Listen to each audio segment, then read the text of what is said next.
My name is Natalie Carter. I'm 32 years old. And the strange thing about watching your future collapse is that it rarely feels like a collapse when it begins. Sometimes it sounds reasonable. Sometimes it sounds like the person you love, explaining why your mother's life is inconvenient.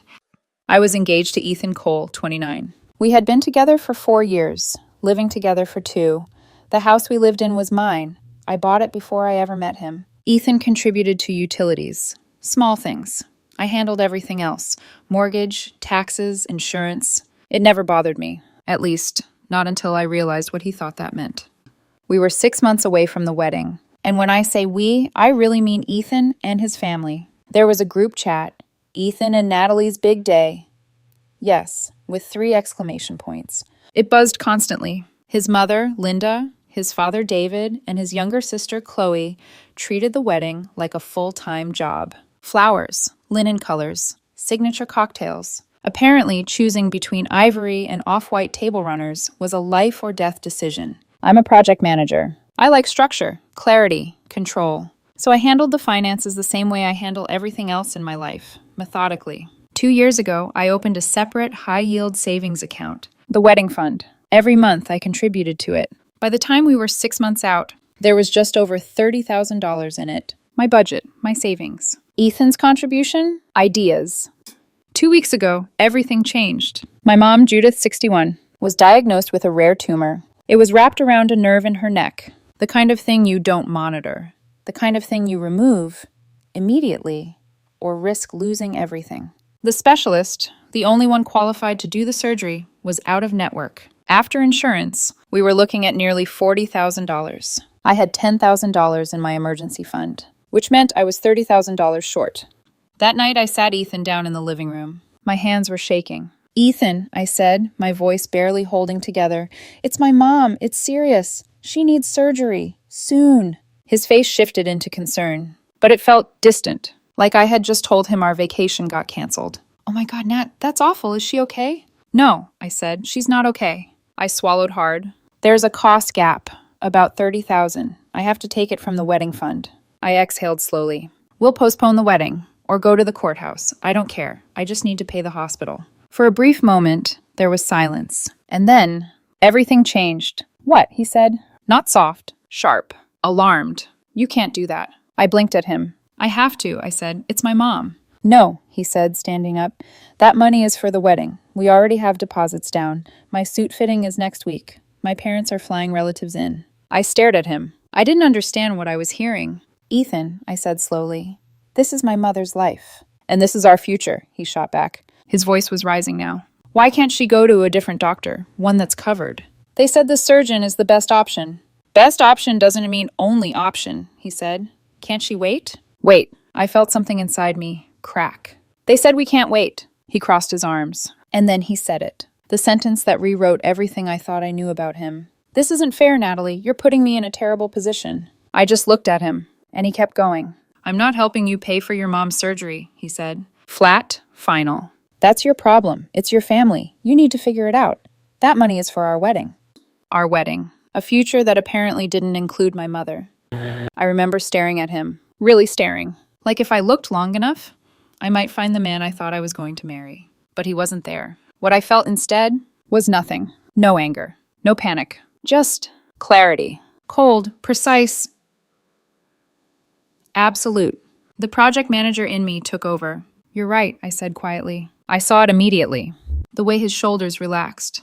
The faint, satisfied smile. "See," he said. "I knew you'd understand. We just need to think rationally." "You're right," I repeated, cutting him off. "It is my problem." I stood up, walked to my desk, opened my laptop. "What are you doing?" he asked, irritation creeping into his voice. "I'm not done talking." I didn't answer. I logged into my bank account, clicked on the wedding fund, selected transfer, $30,000, from savings to my personal checking. Confirm. "Your transfer is complete." I closed the laptop. Ethan's voice was sharp now. "Natalie, what did you just do?" I looked at him. "I'm handling my problem. My mom's surgery deposit is being paid tonight." His face twisted. "You took it," he snapped. "You stole our wedding money." "No," I said calmly. "I took my money from my account and used it exactly the way you told me to." He started yelling. About deposits, about his suit, about the venue. But I wasn't listening anymore. I picked up my phone, opened the group chat. It was already buzzing. Chloe was sending photos of centerpiece mock-ups. Linda was arguing about napkin textures. Shit. I typed one message. Slowly, carefully. Hi, Linda, David, and Chloe. Due to a serious, non-negotiable family medical emergency, I've had to liquidate the wedding fund I personally saved. This means I'm no longer able to contribute financially to the wedding. All future payments and arrangements will need to be handled by Ethan and the family. I'm sure Ethan can explain the details. Send. Silence for half a second. Then chaos. Ethan stared at me, his face pale. You threw me to them? He said. My mom is in that chat. I know, I said. I grabbed my keys. You said it was my problem. I paused at the door. I solved it. Damn. Where are you going? He demanded. To the hospital. I opened the door. To be with my mom. As I walked out, my phone started vibrating nonstop. Calls. Messages. Dozens already. I silenced it. Sat in my car in the hospital parking lot. Hands still. Mind quiet. G. The project had changed. The goal was no longer, get married. The goal was, save my mother and walk away. 1 week later, I was writing all of this from a hospital recliner that felt like it had been designed by someone who hated the human spine. My mother had come out of surgery 48 hours earlier. 10 hours. 10 full hours of sitting in a waiting room that smelled like coffee, disinfectant, and fear. Watching a clock move so slowly, it felt cruel. When the surgeon finally walked toward me, still in scrubs, mask hanging loose around his neck, I stood so fast my knees nearly gave out. He looked tired, but not grim. That was the first crack of light. He told me he had gotten clear margins. He told me he was cautiously optimistic. He told me the surgery had been difficult, delicate, and absolutely necessary. I thanked him so many times I started to sound delirious. It was the first good news I'd had in what felt like a lifetime. And even then, even with my mother alive and breathing and recovering upstairs, the fallout from Ethan was still waiting for me every time I looked at my phone. I had kept it on Do Not Disturb most of the week. Not because I was afraid of what they would say, because I already knew. Entitlement has a rhythm to it. Once you've heard it enough, you can predict the melody before the first note lands. Still, eventually I looked. The messages were exactly what I expected. From Linda. Natalie, this is beyond inappropriate. Call me immediately. You do not cancel a wedding like this over text. From Chloe. Are you serious right now? Ethan is devastated. You embarrassed all of us.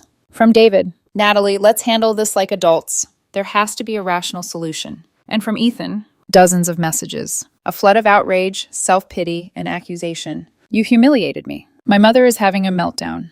You had no right to do that without discussing it. You owe me for the deposits. You're being cruel. Not once. Not once. Did he ask how my mother was doing? Not once did he say, is the surgery over? Not once did he ask, are you okay? It was almost impressive, in a horrifying kind of way. A person can tell you who they are with one terrible sentence. Or, if that fails, they can repeat it 100 different ways until the truth becomes impossible to ignore. So I ignored all of them. I stayed with my mother. I slept in that awful chair. I learned the sounds of the ICU floor, the soft beeping monitors, the squeak of nurses' shoes, the low murmur of conversations held in voices trained not to break. I held my mother's hand when the pain medication made her restless. I fixed her blanket when she drifted off. I answered doctors' questions. I signed forms. At some point during the second night, while she was sleeping and the room was blue with after-midnight light, I looked at her face and thought about the version of my life I had almost chosen. At some point during the second night, while she was sleeping and the room was blue with after-midnight light, I looked at her face and thought about the version of my life I had almost chosen.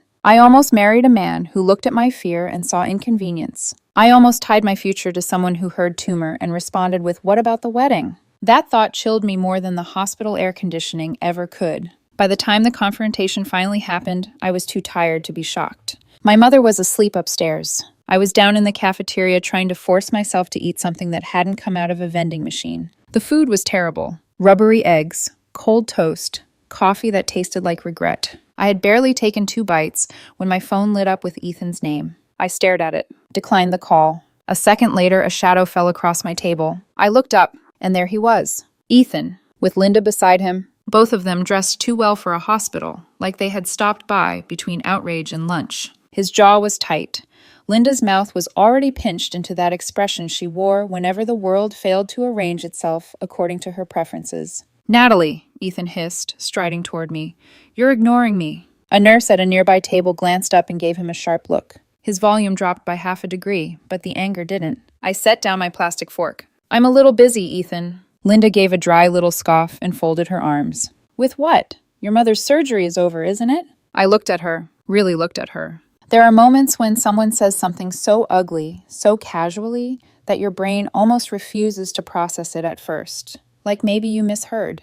Like maybe your mind is trying to protect you by delaying the impact. "She's in recovery," I said evenly, which is not the same thing as being fine. Linda tilted her head, unconvinced. "Well, you've made this all extremely dramatic. I'm sure there were other ways to handle it." I let out a small laugh. Not because anything was funny, because rage was rising so fast inside me, it needed somewhere to go. "Dramatic?" I repeated.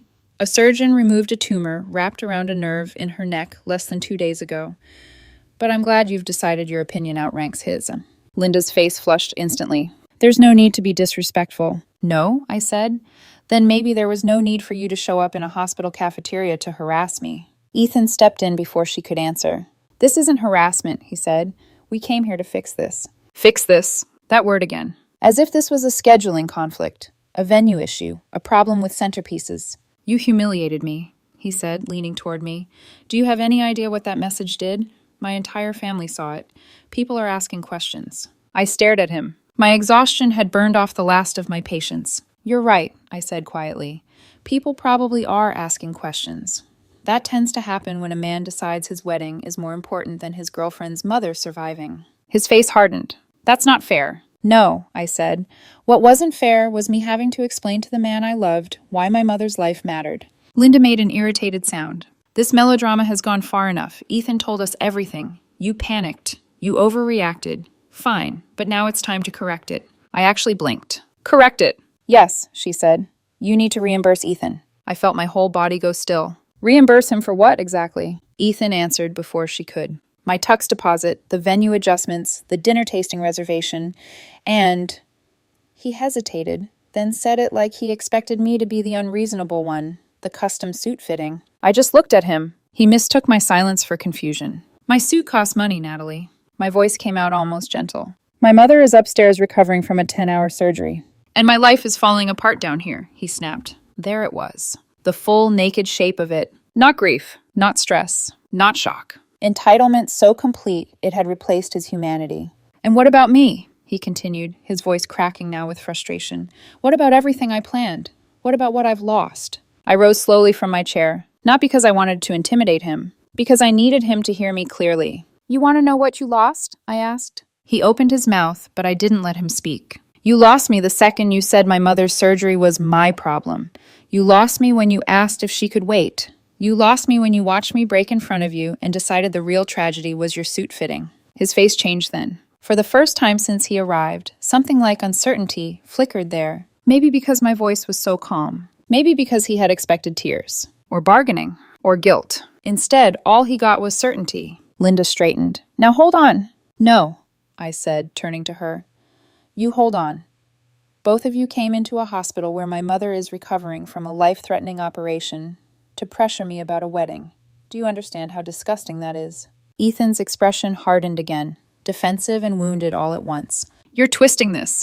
"I'm clarifying it." He ran a hand through his hair. "So what, that's it? You're just ending 4 years like this?" I looked at him for a long moment, and the truth was strangely simple. "No," I said. "You ended it. I'm just the one saying it out loud." Silence. It landed harder than shouting would have. Linda was the first to recover. "You're making a huge mistake." I picked up my phone from the table. "Maybe," I said, "but not as big as the one I almost made marrying into this family." Ethan's face went white. "Natalie!" "You need to leave." His eyes narrowed. "I still live in your house." There it was. The last little hook.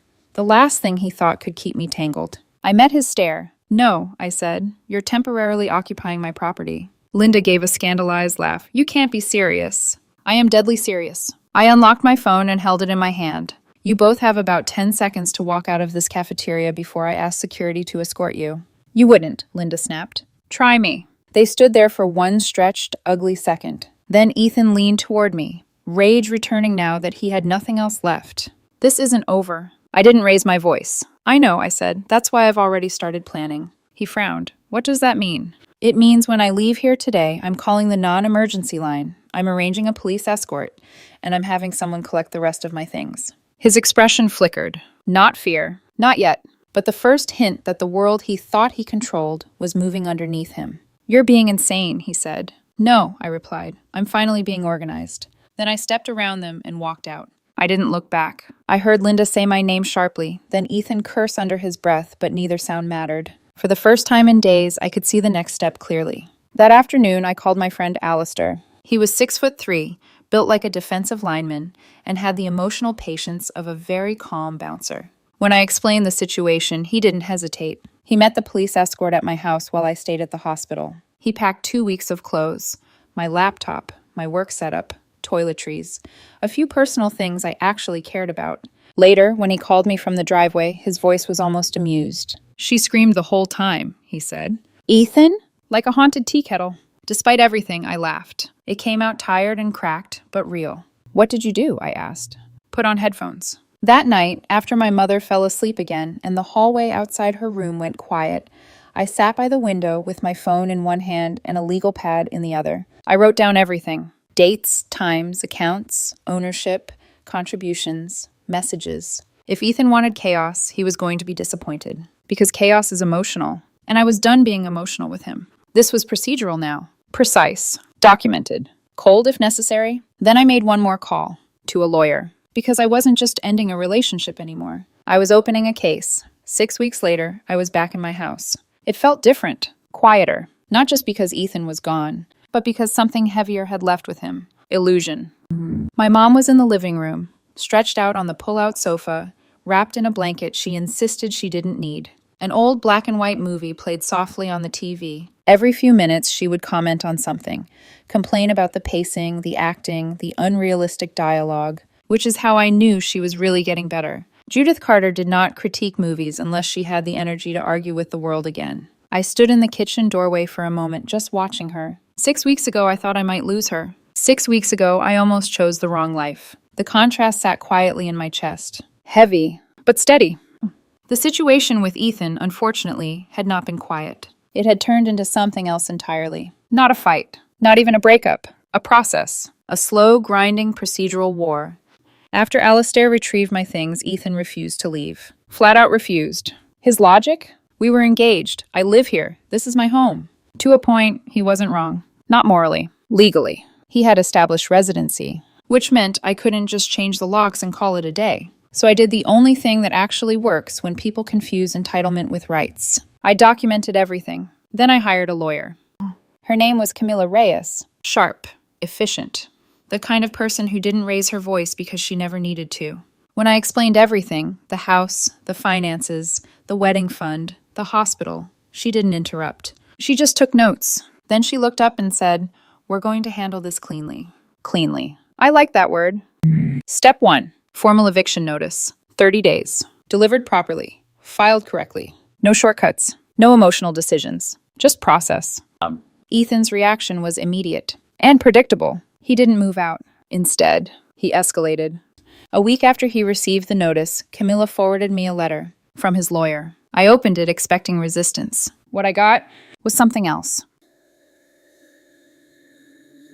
He wasn't just refusing to leave. He was demanding payment. A lot of it. $5,000 for his custom suit deposit. $15,000 for emotional distress and public humiliation. $10,000 for domestic contributions during the 2 years he lived in my house. And the final line, the one that actually made me laugh out loud. He was demanding I sell my house and give him 50% of the equity, claiming it was a shared marital asset in all but name.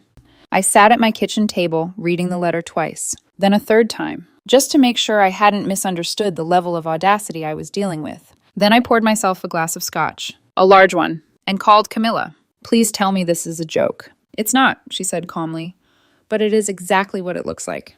"A fantasy?" "A strategy," she corrected. "A bad one." I leaned back in my chair. "He thinks I'll panic." "He's hoping you will," she said. "It's called a nuisance claim. Inflate the numbers, create pressure, and hope you settle to make it go away." I stared at the letter again. The numbers, the tone, The complete detachment from reality. I'm not paying him a dime. Good, Camilla said, because we're not just going to say no. There was a slight pause. Then, we're going to respond. What came next was one of the most satisfying experiences of my life. Camilla drafted the response. 10 pages. Single-spaced. Every sentence precise. Every claim dismantled. Not emotionally. Factually. She included my bank statements, showing the wedding fund account had been opened 2 years before our engagement, funded entirely by my income. Yeah. She included the deed to my house, purchased in my name, 24 months before Ethan even moved in. She included a breakdown of household expenses, mortgage, taxes, insurance, maintenance, an average of $2,200 per month, paid by me. Then, his contributions, utilities, internet, occasional groceries, an average of $120 per month.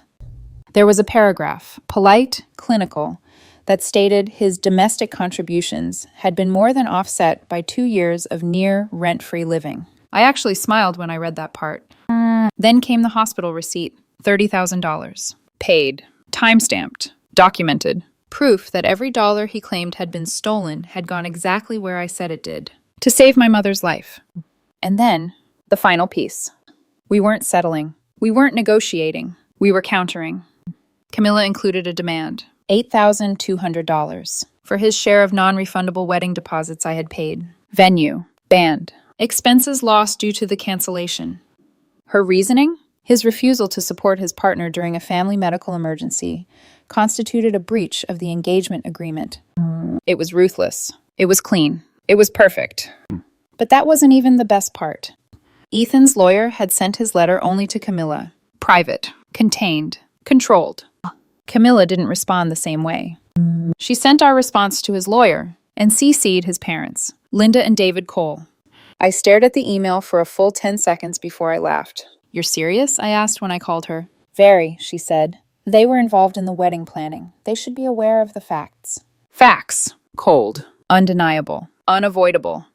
The email included everything. The bank statements, the house deed, the expense breakdown, the hospital receipt, the counter demand, and a cover line that might as well have been a surgical strike, to ensure all parties are fully informed of the factual and legal realities of this matter.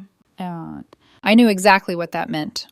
It meant Ethan no longer controlled the narrative. No more she stole our money. No more she ruined everything. No more carefully edited version of events. His parents were about to see everything, in black and white. What he said, what I paid, what he demanded, what he actually contributed. The truth. The response came fast. Faster than I expected. 24 hours later, Camilla called me. There was something almost like amusement in her voice. His lawyer reached out, and he's withdrawing the claims. Just like that. No negotiation. No counter. No fight. Because there was nothing to fight. The facts had already won. The eviction deadline held. 30 days. No extensions. No excuses. On the final day, a moving truck pulled up outside my house. Not Ethan. His father. And his sister. David looked older, tired, like someone who had spent the last month realizing something about his son he couldn't unsee. He didn't try to argue, didn't try to justify anything. He just nodded at me once. Natalie. David. That was it. Chloe moved more slowly, quieter than I remembered. As she carried boxes out, she avoided eye contact. Until the last trip. She paused at the door, turned back. Natalie, she said softly. I looked up. For what it's worth. She hesitated. My family is embarrassed. She held up a folded copy of the legal response. This made things very clear. I didn't know what to say to that. So I told the truth. I'm sorry you got pulled into it. She gave a small, tired smile. Yeah, me too. A pause. Then, he's staying with my parents now. I nodded slowly. That sounds complicated. She let out a quiet breath. It is. Then she added, almost as an afterthought, good luck with your mom. Thank you. And then she left. No shouting. No scene. No final confrontation. Just silence. And that silence? It felt like resolution. The house was quiet that night. Not the kind of quiet that feels empty. The kind that feels earned. I locked the front door after the moving truck disappeared down the street. Stood there for a moment, hand still resting on the handle. 6 weeks ago, that same door had felt like the entrance to a life I thought I wanted. Now, it felt like something else entirely. A boundary. A line I had finally learned how to draw. I walked back into the living room. My mom looked up from the couch, her glasses sliding slightly down her nose. "They're gone?" she asked. "Yeah," I said. She nodded once, like she had expected nothing else. Then she looked at me for a moment longer than usual. That kind of look only mothers have. The kind that sees more than you say. "You okay?" she asked. I thought about it. About the last 6 weeks. About the hospital. About Ethan. About the version of myself who had sat on that couch, planning a wedding with someone who would have let her lose everything. And I answered honestly. "Yeah," I said. "I think I am." She smiled faintly. "Good," she said, "because I'm not raising you twice." I laughed. It came easier now. Lighter. Later that night, after she fell asleep, I sat alone at the kitchen table. Same spot where I had read Ethan's lawyer's letter. Same spot where I had poured that oversized glass of scotch. The difference now was that everything was quiet. No messages. No calls. No chaos waiting on the other side of my phone screen. Just space. I didn't expect closure to feel like this. Not dramatic. Not loud. Not victorious in the way movies like to pretend. It felt still. Like standing in the middle of a room after something heavy has been removed. You don't celebrate right away. You just notice the absence. Over the next few days, pieces of the aftermath reached me. Not directly. Never from Ethan. But through the kind of quiet channels news travels when people don't want to be seen talking about it. His parents had found out everything. Not the version he told them. Not the edited version. The real one. The hospital receipt. The bank account. The house. The demands. All of it. Linda apparently had gone very quiet, which, from what I understood, was rarer than her speaking. David had not. From what Chloe implied in a short message she sent me a week later, he had not taken it well. "Dad read everything twice," she wrote. Then he asked Ethan one question. I stared at the message, then typed back. "What question?" Her reply came a minute later. He asked him how he could look at someone he claimed to love and decide a wedding mattered more than her mother living. I didn't respond. I didn't need to. Because that was it. That was the whole story, stripped down to its simplest, ugliest truth. It had never been about money, or timing, or stress. It had been about what Ethan valued, and what he didn't. And now, he had to live with that. From what I heard, he wasn't handling it well. Living back at home. No wedding. No house. No version of the story where he was the victim. Just consequences. And explanations. Endless explanations. To family. To friends. To everyone who had been invited to a wedding that no longer existed.